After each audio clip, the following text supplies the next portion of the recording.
Bienvenue dans la maison du Seigneur. La grâce et la paix du Seigneur demeurent sur vous, sur vos familles, et que Dieu renouvelle vos forces au nom de Jésus-Christ de Nazareth. Amen. Le titre du message est l'ascendance de Daniel sur les magiciens de Babylone dans leur propre fief, avec le thème que nous abordons cette année qui est l'année du lait et du miel. Et l'un des sous-thèmes que le pasteur a eu à développer, c'est le thème de l'apôtre du marché. L'onction que le Seigneur nous donne, c'est vrai qu'elle est pour le sacerdoce, c'est vrai qu'elle est pour la prêtrise, mais elle est aussi pour la royauté. Ça veut dire que la même onction que le Seigneur donne, il permet aux uns et aux autres d'exceller dans leur domaine d'exercice séculier, si on veut parler ainsi. C'est-à-dire, tu peux être militaire et puis être pleinement au service du Seigneur dans ton métier de militaire. Tu peux être enseignant et être pleinement au service du Seigneur dans ton métier d'enseignant. Tu peux être médecin et être pleinement consacré au Seigneur dans ton exercice de médecin. Aujourd'hui, on va voir comment et qu'est-ce qui a favorisé l'ascendance de Daniel en Babylonie sur les magiciens de Babylone qui avaient tout pour eux. Ils avaient l'avantage du terrain, ils avaient l'avantage de la langue, ils avaient l'avantage de la culture. Mais Daniel, un jeune juif qui était en esclavage à Babylone, a pu, comme on appelle, exceller au milieu de ces mages-là, qui n'étaient pas à leur première année de magie. C'était des mages expérimentés, mais Daniel, lui, a pu exceller vis-à-vis de ces mages. On va prendre Daniel 1, à partir du verset 15. Au bout de 10 jours, ils avaient meilleur visage et plus d'embonpoint que tous les jeunes gens qui mangeaient les mets du roi. L'intendant emportait les mets et le vin qui leur était destiné, et il leur donnait des légumes. Dieu accorda à ces 4 jeunes gens de la science, de l'intelligence dans toutes les lettres et de la sagesse. Et Daniel expliquait toutes les visions et tous les songes. Au thème fixé par le roi pour qu'on les lui amena, le chef des eunuques les présenta à Nebuchadnezzar. Le roi s'entretint avec eux. Et parmi tous ces jeunes gens, il ne s'en trouva aucun comme Daniel, Anania, Michkaël et Azaria. Il fut donc admis au service du roi. Sur tous les sujets qui réclamaient de la sagesse et de l'intelligence, et sur lesquels le roi les interrogeait, il les trouvait 10 fois supérieurs. Répétez 10 fois supérieurs. 10 fois supérieurs. Répétez encore 10 fois supérieurs. 10 fois supérieurs. Que Dieu vous accorde la grâce d'être 10 fois supérieur dans l'exercice de votre fonction au nom de Jésus-Christ. Amen. Il les trouvait 10 fois supérieurs à tous les magiciens et astrologues qui étaient dans tout son royaume. Ainsi fut Daniel jusqu'à la première année du roi Cyrus. Amen. Le titre de ce message était l'ascension, mais l'ascendance de Daniel sur les magiciens de Babylone. Et nous allons voir cette ascendance-là sous le règne de 4 rois. Le premier roi, c'est le roi Nebuchadnezzar. Daniel a été déporté à Babylone sous le règne du roi Nebuchadnezzar. Et c'était des enfants qu'on a sélectionnés. Ce n'étaient pas les plus moches. Ce n'étaient pas les éclopés. Ce n'étaient pas les borgnes. C'était des enfants qui étaient beaux de figure, qui étaient en pleine santé, qu'on a sélectionnés pour être au service du roi. Et Daniel figurait parmi ces hommes sélectionnés là. Et c'est Nebuchadnezzar qui, après avoir ravagé une partie de Jérusalem, après avoir détruit le temple et après l'avoir pillé, a récupéré Daniel et ses frères pour les faire captifs ou bien pour les déporter en Babylonie. Et Daniel se trouvait dans ce lot là. Donc Nebuchadnezzar cherchait en griffe des boys. Mais un boy du roi, c'est quand même le roi des boys. Et si tu es boy chez le roi, c'est comme si tu étais le roi de tous les boys. Donc, Daniel était boy chez le roi. Et pour pouvoir exercer ce métier-là, le roi a demandé à ce que on les prépare de façon spéciale. Il y a un protocole pour pouvoir exercer le métier de boy, le métier des chansons, etc. Il fallait que tu puisses connaître les vins que le roi aime. Il fallait que tu puisses connaître la nourriture que le roi aime. Il fallait que tu puisses connaître tout ce que le roi aime pour pouvoir répondre aux besoins du roi. Et au cours de cette préparation, Daniel n'a pas voulu se souiller avec les mains du roi, puisque la nourriture qu'on dispensait, mais qu'on donnait à Babylone, était différente du régime alimentaire chez les Juifs. Lorsque vous lisez dans le livre de Lévitique, Dieu a établi des règles alimentaires pour son peuple. Mais ces règles alimentaires-là n'étaient pas respectées en Babylonie. Les Babyloniens mangeaient du cochon, chose que les Juifs ne mangent pas. Ils mangeaient des crabes, des souris, des rats. Ça, les Juifs ne mangent pas ça. Mais il pourrait se trouver que le roi ait envie de manger un cochon, mais une chauve-souris. Il fallait que Daniel goûte cela, mais Daniel a refusé de se soumettre à cet exercice-là.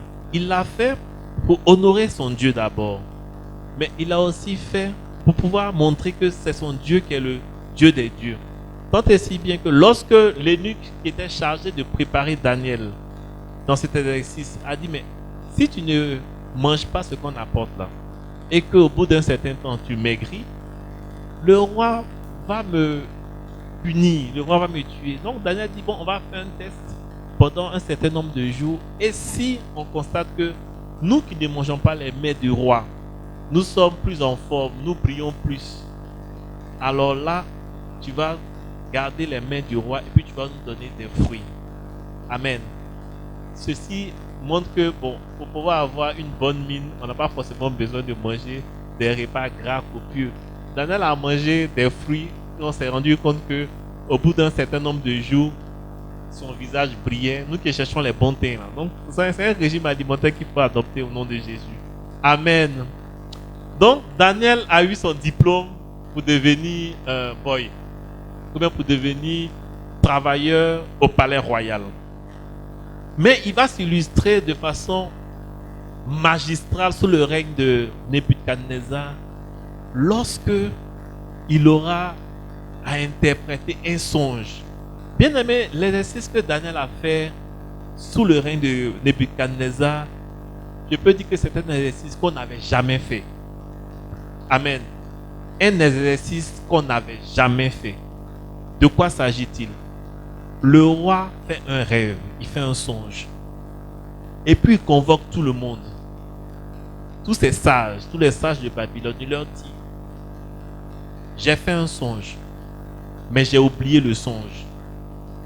Comme vous êtes des sages, comme vous êtes des magiciens, je vous ordonne de me dire le songe que j'ai fait, que moi-même j'ai oublié là. Voilà. Si vous ne faites pas ça, moi je vais vous tuer. Les magiciens lui ont dit, mais Joe, lui ont dit, roi, ça là, aucun homme ne peut faire ça. Ce que tu es en train de dire là, aucun homme ne peut faire ça. Le roi dit, bon, qu'à cela ne tienne, si aucun homme ne peut faire ça, puisque vous êtes des magiciens, et que je pense que vous avez un commerce avec les esprits, il est de votre devoir de m'expliquer le songe que moi j'ai fait et que j'ai oublié. Si vous ne le faites pas, moi je vous tue. Les sages, les astrologues de Babylone ont commencé à être mis à mort. Et Daniel a eu écho de ces événements. Et Daniel a demandé une audience à Nebuchadnezzar pour lui dire, lorsque l'audience lui a été accordée, il a dit au roi que ce que le roi demande est quelque chose de difficile. Mais il est un Dieu qui est au-dessus des dieux de Babylone. Lui, Daniel, il se charge de demander à ce Dieu-là et le Dieu va lui révéler le songe que le roi a fait. Effectivement, quand nous lisons la suite, Dieu a révélé son songe à Daniel. Et Daniel a expliqué le songe au roi. Et le roi s'est prosterné devant le Dieu de Daniel. Le roi a reconnu que c'est le Dieu de Daniel qui est Dieu au-dessus des dieux de Babylone. Amen. Que Dieu t'accorde la grâce, par ton témoignage, de pouvoir faire capituler tous tes ennemis au nom de Jésus-Christ de Nazareth. Qu'à travers ta qualité de service, des hommes et des femmes se soumettent à Jésus-Christ au nom de Jésus-Christ de Nazareth. Amen.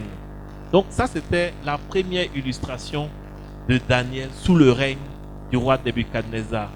On se rend compte que Daniel, à travers sa relation avec son Dieu, a pu surpasser et a surpassé d'une grande longueur d'onde tous les sages et les astrologues de Babylone.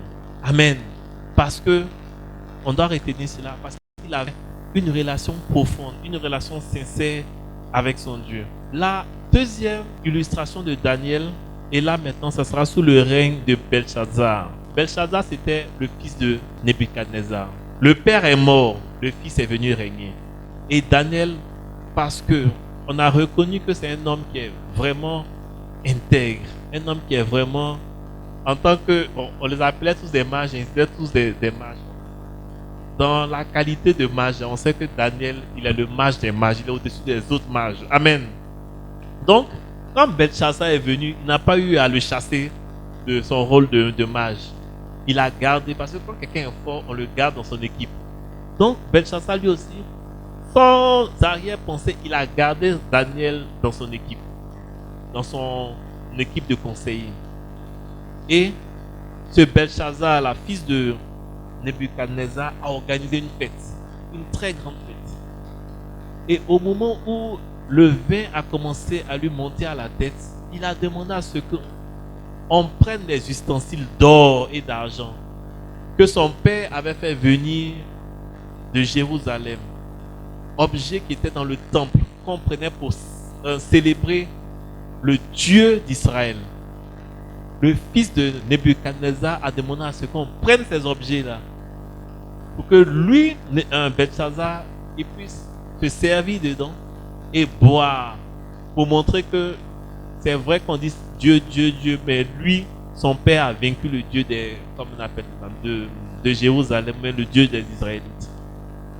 Et lorsque les instruments ont été envoyés, les ustensiles ont été envoyés, quand ils ont commencé à servir le vin, il y a une main qui a commencé à écrire sur le mur. Imaginez, bon, quand tu vois un homme écrire, un professeur écrire, ça c'est normal. Mais tu ne vois pas le professeur, tu ne vois pas son corps, mais tu vois sa main qui prend la craie, puis qui commence à écrire, mais qui prend le stylo, qui commence à écrire. Tous ceux qui commençaient à être ivres là, le daïko est parti en époux. Tout le monde a commencé à trembler. On dit, on voit des hommes, mais ça là, ce monde n'a jamais vu. Et qu'est-ce qui s'est passé? Il y a une écriture qui est venue sur le mur et personne ne pouvait décoder l'écriture. Comme d'habitude, son père a fait un songe. Il a appelé qui? Les mages et les sages de Babylone. Ils n'ont pas pu décoder le songe. Ils ont encore appelé Daniel parce qu'il y a un parmi eux qui dit, roi, au temps de ton père, là, il y a un monsieur qui a eu à interpréter un songe que ton papa même avait oublié. Il est encore là. Allons l'appeler pour qu'il puisse nous donner l'interprétation de cette écriture.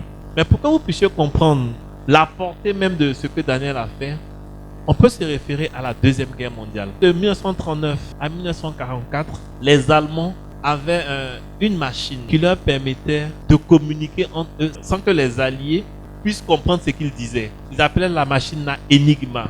Cette machine-là, on peut écrire, tu peux voir le message. Mais comme tu n'as pas les clés pour décoder, on peut dire par exemple, te donner le message pour dire, bon, celui-là, s'il arrive, tuez-le.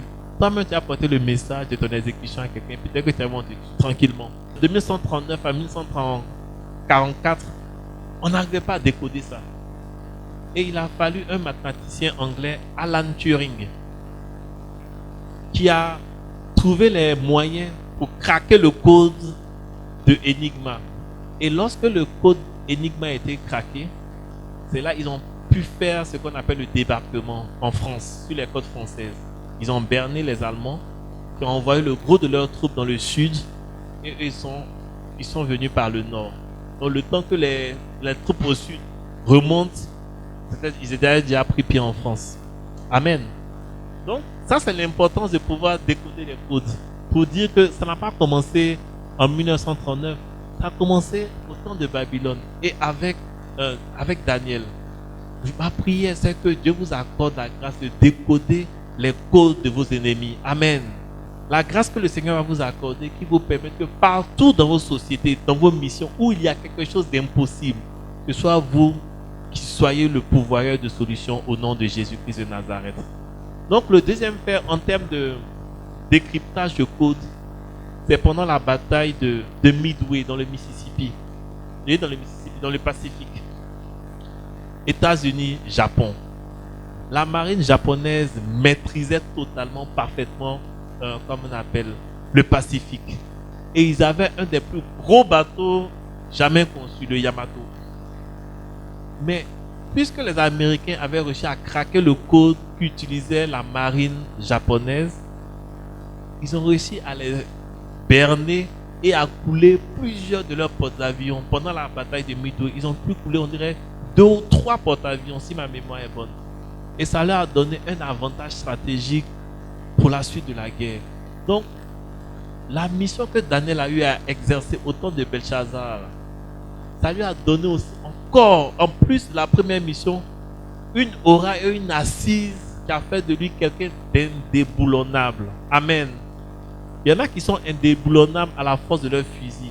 Mais Daniel, par son esprit, par la sagesse que le Seigneur lui a donnée, a permis qu'il soit indéboulonnable. Amen. Et Daniel, par la grâce de Dieu, il arrive à interpréter, à donner l'explication au roi. Le roi lui avait promis des trésors, des richesses.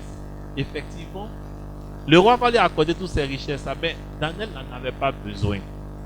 Et à la suite, c'est une histoire tragique puisque le roi lui-même, il meurt plus tard, quelques heures même après l'interprétation des Écritures. Mais chose curieuse,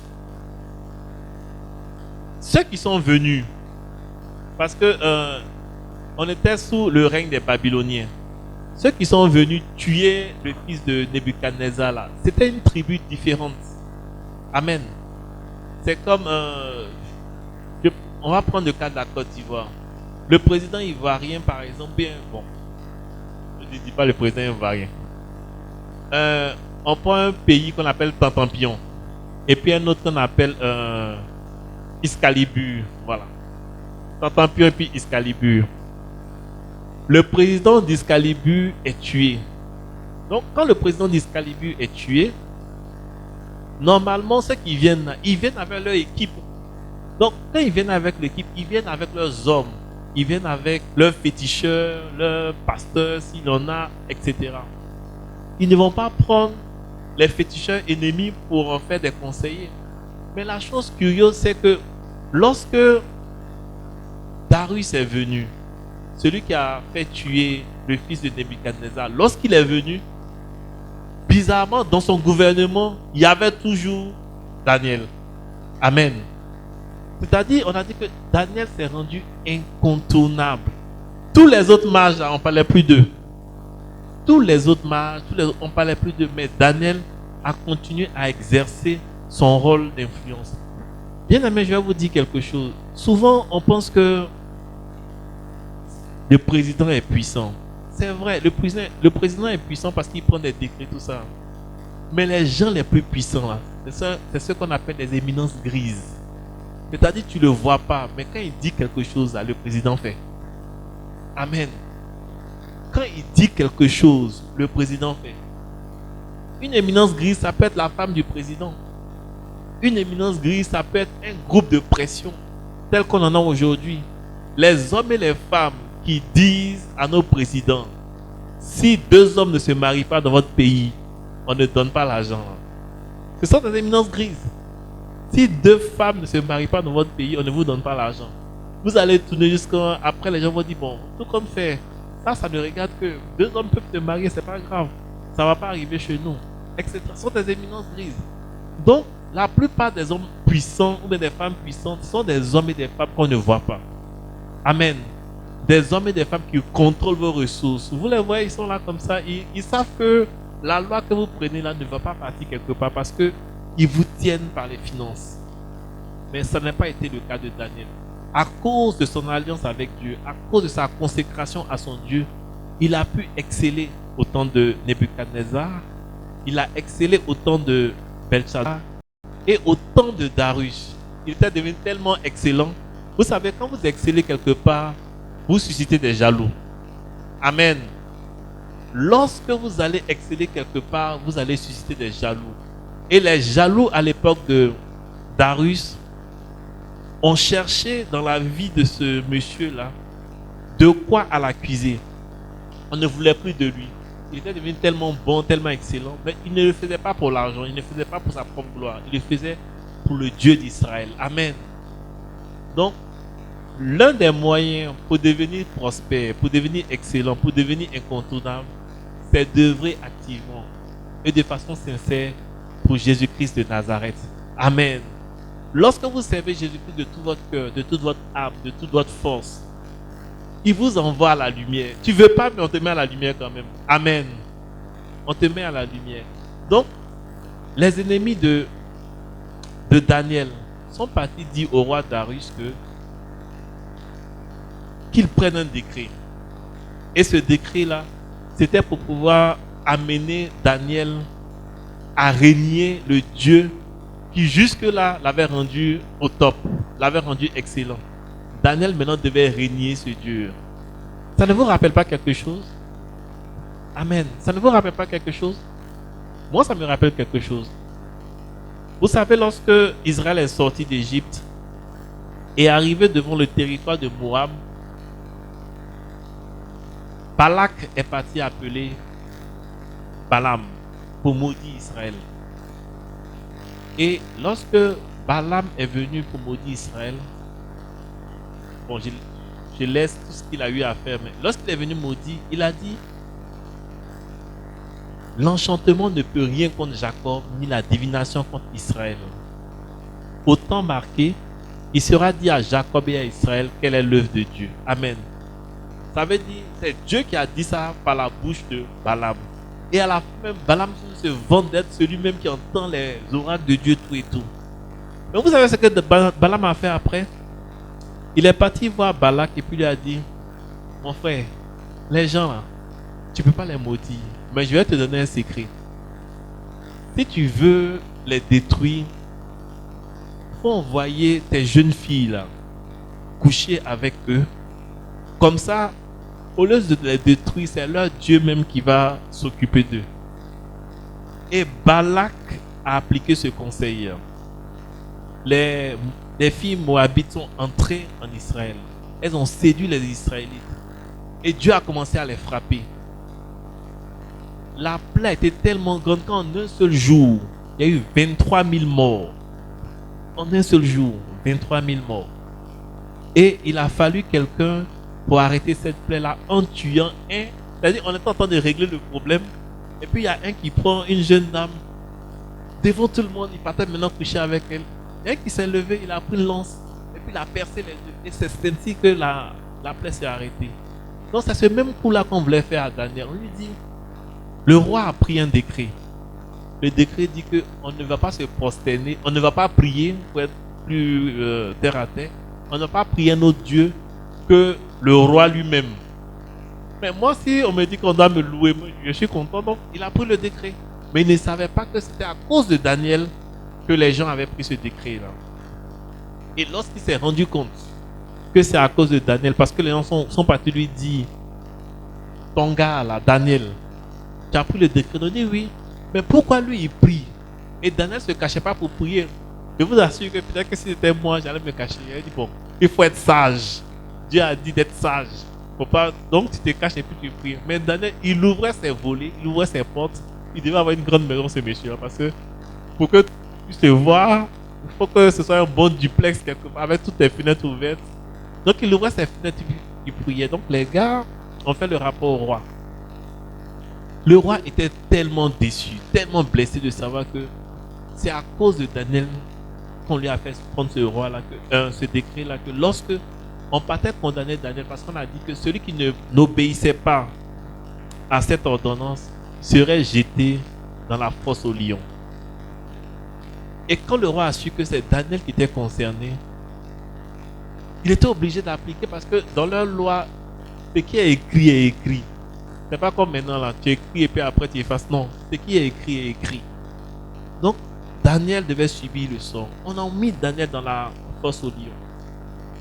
Daniel est resté dans la fosse aux lions. Et ce jour-là, les lions ont fait un jeûne spécial. Ils n'ont pas pu manger Daniel. Parce qu'il y avait de la nourriture abondante. Il devait arriver le lendemain matin. Amen. Que Dieu fasse ainsi pour tes ennemis au nom de Jésus. Que tous ceux qui conspirent contre toi subissent le sort qu'il te réservait au nom de Jésus-Christ de Nazareth. Qu'en ce jour de célébration de la Pâque juive, que tous tes ennemis soient noyés dans la mer qu'ils ont conçue pour toi au nom de Jésus-Christ de Nazareth. Que Dieu te délivre de toutes sortes de situations dans lesquelles le diable et ses démons voulaient te mettre au nom de Jésus-Christ de Nazareth. Amen. Donc, les lions ne mangent pas Daniel. Il faut une cure parce qu'ils savent que le lendemain, ils seront répus. Et le lendemain, c'est le roi lui-même qui va voir si effectivement Daniel a survécu. Parce qu'il s'est dit, bon, ce gars-là, il est tellement consacré à son Dieu. Si Dieu est vraiment Dieu, normalement, un gars qui le sait comme ça, il doit faire quelque chose pour lui. Donc le roi s'approche du trou et il voit que les lions n'ont pas mangé Daniel. Il demande à ce que Daniel... On lui a donné une corde. Le gars est sorti. Et le roi a fait quelque chose de spécial. Il a demandé à ce que les conspirateurs, leurs femmes, leurs enfants et tout ce qui leur appartenait soient jetés dans la fosse aux lions. Imagine, on envoie peut-être une famille de 10 personnes. On les jette dans la fosse aux lions. Donc les lions l'ont mangé jusqu'à... Ils ont tellement bien mangé ce jour-là parce qu'ils avaient faim pour au moins 10 personnes comme ça. Donc ils ont dévoré toutes ces personnes-là. Même les os ne sont pas restés. Amen. Les os ne sont pas restés. Ils ont tout croqué. Dieu leur a donné des dents spéciaux, enfin des dents spéciales plutôt, pour pouvoir broyer les os de ces humains-là. Amen. Et le dernier roi sous lequel Daniel a servi, c'est Cyrus. Cyrus, c'est lui qui va ordonner le retour des Juifs à Jérusalem. Et là, c'est quelque chose d'extraordinaire. Et ça montre aussi une autre qualité de Daniel en tant que leader, mais aussi en tant que sage. Lorsque nous lisons dans la Bible, Daniel, à partir de Daniel 9, Daniel dit que il a lu à travers les prophéties de Jérémie. Voici quelqu'un qui avait tout à sa disposition. Voici quelqu'un qui ne manquait de rien. Mais voici quelqu'un qui ne s'empêchait pas de lire la parole de Dieu. Amen. Il lisait la parole de Dieu. Ce qui fait dire qu'un bon leader ne peut pas s'empêcher de lire. Un bon leader doit pouvoir lire. Si tu ne lis pas en tant que leader, si tu ne lis pas en tant qu'enfant de Dieu, il y a un problème. Amen. Il y a un rabbin qui disait que lui ne comprend pas. Eux, en tant que pratiquants de la religion juive, ils sont des hommes et des femmes qui lisent beaucoup. Mais les chrétiens qui sont appelés le peuple du livre, ils lisent rarement. Amen. Ils lisent rarement. Nous lisons rarement. Mais cela doit changer au nom de Jésus-Christ de Nazareth. Amen. Que Dieu te donne la grâce de pouvoir lire, de pouvoir lire et de pouvoir lire au nom de Jésus-Christ de Nazareth. Que Dieu mette en tes mains des livres qui vont propulser ton niveau spirituel à un autre niveau au nom de Jésus-Christ de Nazareth. Amen. Donc, Daniel a lu à travers les livres que Israël devait retourner au bout de la 70e année. Amen.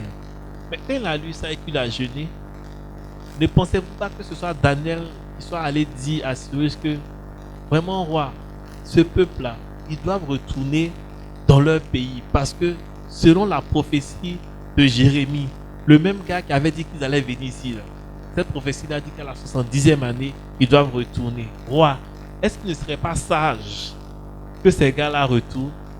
Et le roi a pris un décret pour dire que les Juifs doivent retourner à Jérusalem. Et il a même fait plus. Il leur a donné les moyens pour pouvoir rebâtir le temple de Jérusalem. Amen.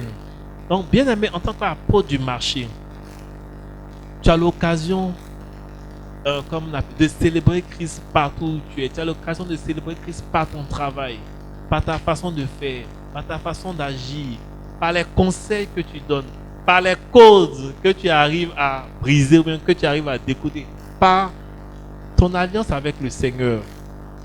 Dieu te permet d'être positionné à ce niveau-là. Nous ne sommes pas tous pasteurs.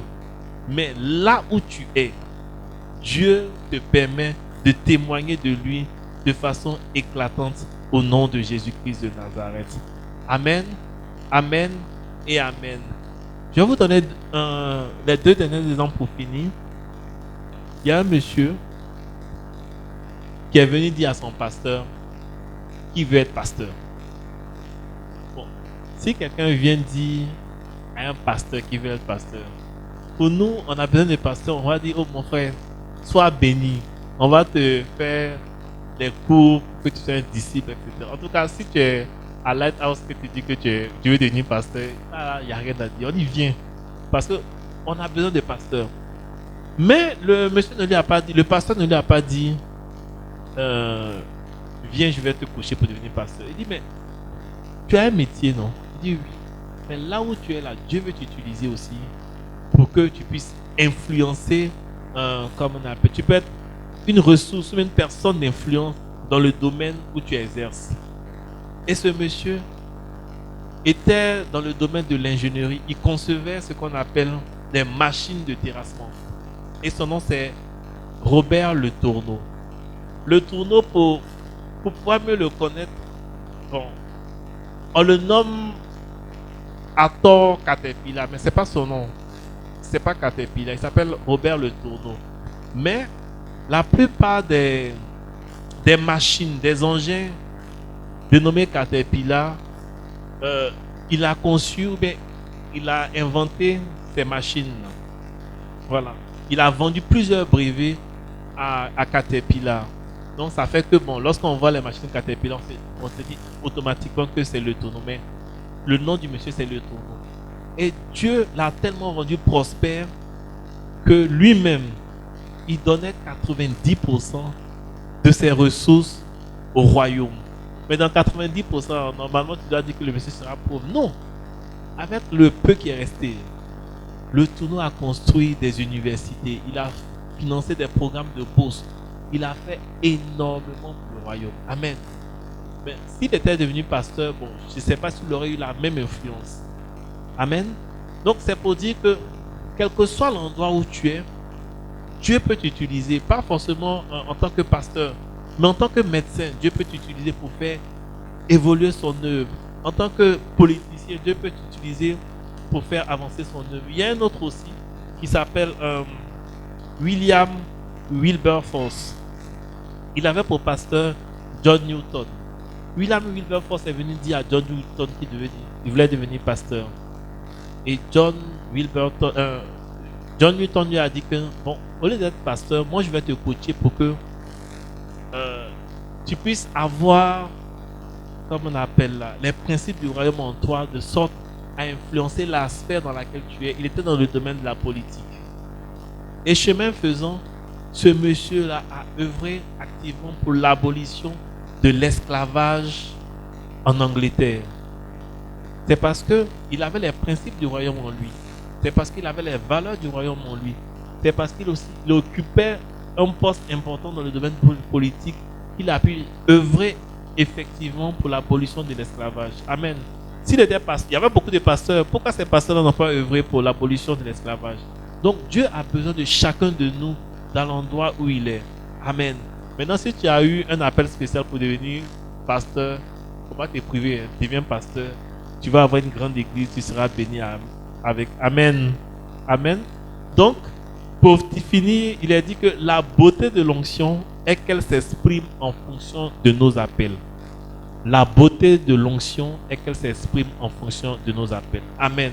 Ça veut dire quoi? Si tu as un appel de caméraman, Dieu peut te donner une onction pour que lorsque toi-même tu commences à filmer les gens là, on puisse les voir sous un autre angle. Amen. Il y a le président des Intercesseurs d'Afrique qui est avocat lui-même. Il dit qu'il ne connaît pas les histoires de ministère à temps partiel. Il dit que tu es avocat, il est avocat, mais il est pleinement serviteur de Dieu. Et il nous disait que, est-ce que vous savez que pour être avocat, on a besoin de plus d'onction que pour être pasteur? Et il disait que, quand vous partez au tribunal comme ça, il y a des hommes qui mettent leur toge d'avocat là, dans des sanctuaires, chez des féticheurs. De sorte que lorsqu'ils vont porter leur touche et puis vont venir défendre ton cas là, toi tu es perdant déjà. C'est-à-dire la partie adverse est perdante. Mais imagine, tu n'es pas chrétien, tu n'as pas Christ. Et puis tu n'as pas l'onction pour exercer le métier d'avocat. Tu vas toujours, pas que tu es bête, mais tu n'as pas l'onction requise pour faire ça. Donc Dieu peut te donner une onction qui va te permettre d'exceller dans le domaine d'activité que tu es. Tu peux être footballeur et puis avoir l'onction de Dieu qui va te permettre d'aller au-delà même de tes limites. Tu peux être président de la République. Ta façon de gérer va faire que des hommes et des femmes vont quitter de tous les horizons pour venir dire apprends-nous à gérer un pays. Et ça, sous nos yeux, ça se passe. Au Nigeria, il y a une ville tout entière qui appartient à l'église chrétienne des rachetés de Dieu. Une ville tout entière, elle appartient à l'église chrétienne des rachetés de Dieu, les Redeemed Church. Ils sont à Abidjan ici. L'État du Nigeria, Grand Nigeria, là, ils envoient des fonctionnaires pour venir voir comment on gère les villes dans ce coin. L'État du Nigeria, ils envoient des fonctionnaires pour dire allez faire un stage là-bas pour venir voir comment on gère les villes pour que vous puissiez reproduire ce modèle-là dans tout le Nigeria. Donc, frères et sœurs, quel que soit le domaine dans lequel vous excellez, dans lequel vous exercez, que l'onction de Dieu vous propulse au niveau au nom de Jésus. Levons-nous pour la prière. Tu vas dire merci au Seigneur. Et tu vas bénir son nom. Quel que soit le travail que tu fais, quel que soit le domaine dans lequel tu exerces, tu vas bénir le Seigneur. Et tu vas lui dire que tu te tiens à sa disposition en tant qu'apôtre du marché pour faire son œuvre, pour élever son nom, pour permettre à son nom d'être glorifié partout où toi tu es. Que là où tu es, que ce soit Jésus-Christ qui soit vu. Que là où tu es, que ce soit Jésus-Christ qui soit élevé. Que de la même manière, Nebuchadnezzar a capitulé devant le Dieu d'Israël. Que de cette même manière, tous ceux qui sont en interaction avec toi capitulent devant la Seigneurie de Jésus au nom de Jésus. Prions le Seigneur. Père, nous te disons merci et nous te bénissons pour la grâce que tu accordes à chacun de nous de pouvoir entendre, Seigneur, ces paroles. Merci, oh notre Dieu, notre roi, parce que Père, en tant qu'apôtre du marché, tu nous positionnes. En tant qu'apôtre du marché, Seigneur, tu nous donnes l'onction d'exceller dans tout ce que nous faisons, Père éternel. Et par l'onction que tu déverses sur nos vies, Seigneur, nos ennemis capitulent devant la Seigneurie de Jésus-Christ. Nos ennemis capitulent devant la Seigneurie de Jésus-Christ, Seigneur. Les hommes et les femmes avec lesquels nous sommes en interaction, Seigneur, reconnaissent que c'est Jésus-Christ qui est vivant. Reconnaissent que c'est Jésus-Christ qui est Dieu. Oh Père, merci pour le temps de gloire. Merci parce que Père, tu permets au temps de gloire d'aller de victoire en victoire, de gloire en gloire, parce que tu es élevé, parce que tu es célébré au nom de Jésus-Christ de Nazareth. Merci Seigneur. Merci Seigneur pour tout ce que tu fais. Merci Seigneur. Amen.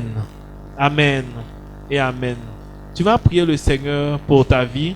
Tu vas prier le Seigneur pour les membres de ta famille. Comme je le disais, aujourd'hui est la célébration de la Pâque juive. Tu vas dire au Seigneur que le miracle qu'il a opéré pour Israël, en délivrant Israël de la main des Égyptiens, que le Seigneur lui-même te délivre de tout ce qui a triomphé de toi. Mais je ne sais pas ce qui a triomphé de toi, mais toi-même tu sais que tout ce qui a triomphé de toi, que le Seigneur, à partir d'aujourd'hui, te délivre de cela au nom de Jésus-Christ de Nazareth. Prie le Seigneur et demande-lui une délivrance extraordinaire en ce jour. Ô Père, ô Père, ô Père, le temps de gloire crie à toi, Seigneur. Nous crions à toi, Seigneur, en tant qu'Église. Permets que, Père, nous puissions triompher, Seigneur, de tout ce qui jusque-là nous a maintenus captifs. De toute situation, Seigneur, qui nous te glorifiait pas, Seigneur. Merci parce que, Seigneur, tu opères la délivrance de tout un chacun, Seigneur. En ce jour où nous célébrons la Pâque, Seigneur, merci parce que, Père, tu permets à chacun d'expérimenter un renouveau, d'expérimenter, Seigneur, une délivrance spectaculaire, une délivrance totale, Seigneur. Que tout ce qui nous retenait captifs, Seigneur, tout ce qui nous retenait dans nos liens, Seigneur, que cela soit brisé au nom de Jésus-Christ de Nazareth. Merci, ô Père, de rompre toute forme de lien, Seigneur, qui nous maintenait captifs au nom de Jésus-Christ de Nazareth. Amen.